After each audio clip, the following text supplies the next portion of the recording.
As we continue step 3, we'll explore our human nature as doubters and the experience of coming to know that our goal is to cultivate a relationship with a higher power. Have you ever felt that there are things beyond your control, that you were naturally incapable of grasping and developing a manner of living that demands rigorous honesty? You're not alone. As we read the chapter titled How It Works, we realize that the authors present their case logically, laying it out for us in a way that allows for self-discovery without any self-condemnation. The authors wrote this book in a way that avoids offense, allowing us to confront our own truths without self-condemnation. It's a process of self-discovery and growth. Sometimes we find it challenging to be honest with ourselves, to acknowledge our internal emotions and thoughts. We may have difficulty accepting where we truly are. But here's the beauty of it. By sticking around and immersing ourselves in this journey, we begin to realize how sick we all have been. When we embark down this path, armed with the facts about ourselves, we begin to recognize our own selfishness, dishonesty, resentment, and fear. We begin to recognize the burdens of guilt we have been carrying around, the shame and the remorse of past actions. It's through encountering a power greater than ourselves that we find purpose and redemption.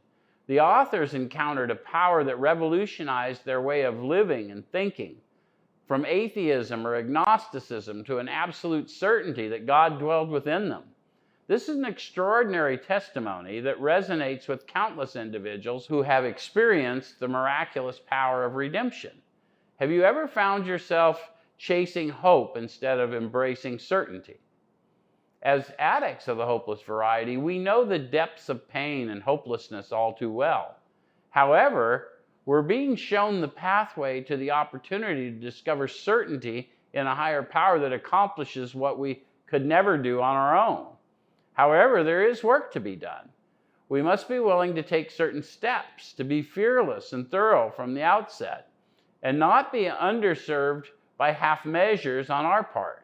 We must let go of old ideas, confront our balking natures, and embrace the perfect power that resides within our imperfect selves.